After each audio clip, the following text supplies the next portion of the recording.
Hey, eek. Shucks, howdy. Ugh, fuck, I just bumped my thing, and now I don't know if it's doing that buzzing thing at all. Doesn't look like it. All right. Play a marathon. No, that's So a guy. Yeah, the Four Fleet Emperor Fiva General and Admiral Tafir is coming. Fuck yeah. There are only two, and both are near the beginning. I want We gotta get Admiral those terminals. Tafir in my Fire Emblem Heroes squad. He's got the cape and everything. The game is pretty good. Twitter seems pretty enthusiastic about it. Yeah. It's cool. It's a good idea for a mobile game Yeah. as far as mobile games go. I still kind of wish sometimes that it was just a real game. Yeah. Yeah, like there are things that the only things that are annoying about it are the mobile game things about it. Like you just can't play it as much as you want. Unless you want to continuously, like, you know, it'd be one thing if they were like, this is the non-paid version and then you pay me $50 and then Yeah. I would pay like a full game amount for. Yeah, totally. To just be able to play as much, to be able to like, because the thing about it is it's like a game about grinding, right? Like it's a game, ultimately it's a game about like, it's like Destiny or whatever. Like you get your stuff. In Destiny it's guns and armor, and in this it's dudes. Yeah. And you like, you know, come up with cool combinations of dudes, and you're always trying to improve your team. And the way you can do that is by like making your dudes better and then trying them out basically in combination with each other. And there's like multiple ways to make your dudes better, and a lot of them, like all of them, involve some form of grinding. You know, some form of just like playing a lot in order to get the resources you need. It's the same thing. God damn it. But you can't because there's resources called stamina and dueling swords. Oh, maybe this isn't the same spot. Yeah. You just have a certain amount of tokens. Yeah. And when you use them up, you have to wait for them to refill. Yeah. So, Or pay money for or pay more of money. them, which is insane because it's just like, the thing is, dude, I would totally pay you money, but you're not just asking for money, you're asking for money forever. You're asking for infinite money because in order for me to keep playing, I have to keep giving you money. Whereas if I could just give you like $50 and then like another $20 every time some new content came out, like a fucking normal game, then I would so do that to play Fire Emblem Heroes. And it gets to a point where it feels a little bit weird when like the progression is slow enough that you're not really, every time you play a chunk, you're not really making that much progress. And like it basically only feels kind of weird because they want you to pay for time with the game. Right. Basically so your money becomes less valuable because your time becomes less valuable. Like, and you begin to like obviously they did design it this way so that you have to, like, you want to make progress, but you can't make enough progress with the free time. So you want to like, it's like a balance thing where they give you like just enough time to kind of almost get some stuff done. And then it's like, well, shit, I kind of want to like, I kind of want to give them $5 so I can keep doing this thing that I'm doing right now. Yeah. So the balance feels a little weird in that way where like if it was just a normal game.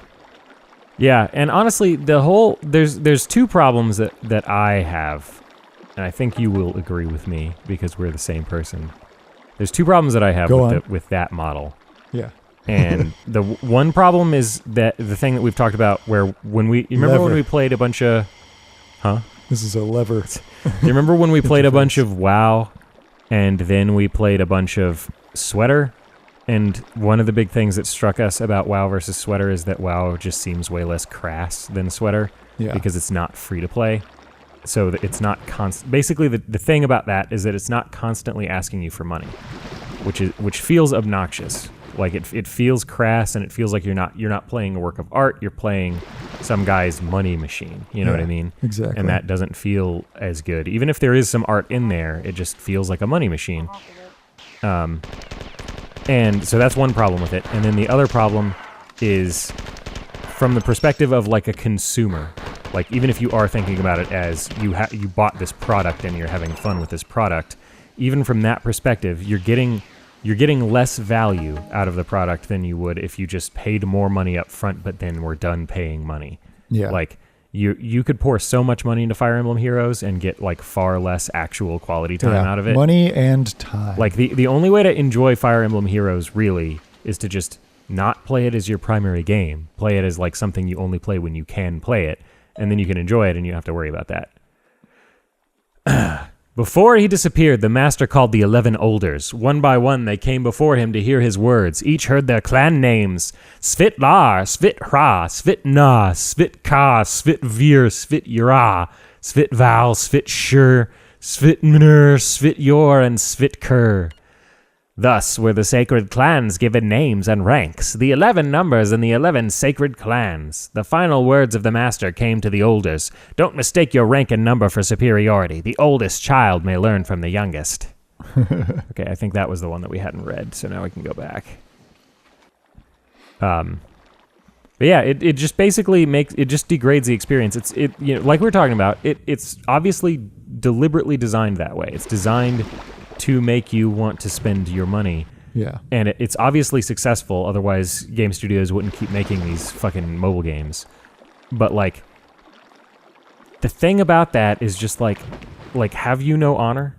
Yeah, like, exactly. Like you can clearly make money the other way too, because of that. Remember when ours did that report on how like mobile games totally aren't actually cutting into the PC games or console games market at all. They're just like just a totally separate. Yeah, it is a bigger market technically, like in terms of like its growth and stuff, but it's not. Its growth does not correspond to shrinking in the other markets. Yeah, that's why I appreciate people who still make regular fucking games. I'm so excited for like software for like Numenera and fucking Pillars 2 and stuff. Yeah. Just like I love that there's studios that just make goddamn fucking video games. Yeah, those are like literally the opposite. Well, they're not necessarily the opposite, but they're just in such a different corner. Yep. Battle has been joined in orbit, and Boomer is taking heavy damage. I cannot hold out for long, but the Four will not soon forget the day that a lone Corvette obliterated half of Battle Group 7, Western Arm. We're getting closer, and I have learned much, but you must search even deeper underground. There are unstable magma intrusions in the geothermal shafts under the Citadel. I can't pinpoint a safe shaft, but we'll have to take a chance and drop you down one. Let's hope this world's secrets are hidden in its bowels. Durandal's cool. Durandal knows he's quality build. He knows when to fucking. Are these the guys that? Yeah, those are really tough ones. Durandal knows when to like do dangerous stuff. He doesn't take risks all the time, but he takes risks when it's appropriate. Yeah. He's not sentimental. Like he doesn't give a fuck about us. Durandal. You know. You have a guy in Fire Emblem who has a sword named Durandal. Yeah, it's Roy's dad, Eliwood. Durandal is the blade of Roland, one of the 12 peers of Charlemagne, who were the origin of the term paladin. Man. Yeah, man. It's the sharpest sword. That's all it says in the mythology about Durandal. Is just that we were talking about what that sword means. Yeah, like. Because if it means what it sounds like it means, then it's not that cool. Yeah. Like, but if it means like it's so sharp you can cleave a guy in plate armor in twain with it. You can cut rocks in half. Then that's pretty good. Yeah. So that's what I'm going with. Because that is a pretty fucking good sword then. Yeah. It's also originally called Durendal. Yeah. But it has been rendered as Durandal. The CRPG renaissance is cool. Yeah, man. As a person who's like, so I'm probably going to get into them. Yeah, I can't believe you haven't yet. I've been into them for like 10 years. Like, I've played several hours of a few, but I just kind of haven't gotten around to it. It's not. Well, one of them you tried to co-op with me, and that didn't go well. Nope. Because you're a slow boy, and I can't abide slow boys. Yep. I'm very curious. That's why I want to watch you play some pillars because I want to see how often you like pause. Because like I pause, but like not for very long. Yeah. But they're super cool. The 4 fleet has won, and Tycho is with them. My ship is crippled. I'm trying to make an emergency landing in Lawan's second moon. On Lawan's second moon. Yaloa. What the fuck, dude? I started saying Mune, and I just went with it. Your current position is too deep underground for me to teleport you out when we're finished here. There is a series of old Svit terminals in the area, and if you can find them, I may be able to use them to amplify your teleport signal. Look everywhere. The answer to our questions must be here, but you must hurry. I need you with me soon. All right, cool, man. I own a few of them now. I bought Tyranny when it came out, and I just backed Pillars 2. Yeah. Which got me Pillars 1. They hit the 4 million mark. That's awesome. So they're doing a sentient weapon they added to the game. And something else. Sweet. I forget what the other stretch goals they added were, but they added a couple between that and the 8th party member. That's awesome. They're totally going to hit 5 million, like at the rate that they're going. Like, and I'm sure they'll keep the Kickstarter, the FIG campaign going, like for the whole time. Yeah. You know, like they'll just keep taking people's money, which is dope because they're going to get a shitload. Yeah, there's the Obsidian ones. There's In Exile. Yep. Which have made Wasteland 2, and now 3 is coming. Yep. Right? And Torment. Tides of Numenera. Monty Cook, the one of the designers of 3rd edition D&D, is one of the In Exile guys. There's a super cool documentary that came out with Pillars 1. Yeah. Which I like video game development documentaries. Yeah. That's one of my favorite things to watch. Yeah. It's super cool to me to see like what a relatively small team can make. Yeah. Like even like the original Halo team. Yeah. Yeah, they weren't that huge. It was like 60 dudes or whatever, right? Yeah. Which is big, but not like, big by today's standards. Yeah. So it's just cool. Like we talk about sometimes, it gets that computer boner going. Yeah. Just like seeing like what's possible with like just knowing a little bit about how it works in terms of like the code that goes into it and stuff. Like this is all just fucking ones and zeros. Yep. At the simplest. It just like unlocks technology boner, man. It just like unlocks a corner of your brain. Yeah. Yeah, it's that plus the like, you know, it's just like super interesting to hear the story behind how some work of art that you like got to be the way it is, you know? Yeah. Am I out of shotgun shells? God damn it.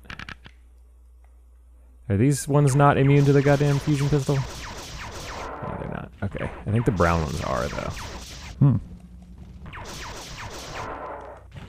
Blueies.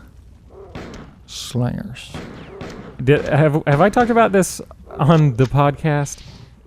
Me and my friends as a kid, when we were kids, we had like, we didn't know what the enemy types were called in Halo, so we had like colloquial names for them that we made up. Like I remember you talking about that. I'm trying to remember what one of the names was. So elites were called Big Blues, and grunts. That's creative. I think grunts. I forget what grunts were called, but flood carrier forms were just called butts.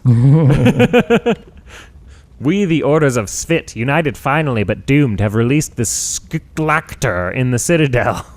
Let the aliens enter here and they will be destroyed. The Sklactor. I think those things are those things that can like, aren't those the creatures that can survive in a vacuum and stuff? No, I don't know what those are. Don't you remember that? There's like a creature in the Marathon universe that is like a whale that swims around in space and like destroys everything or whatever. Yeah. You hauling Rathtars? You hauling Rathtars? What's a Rathtar?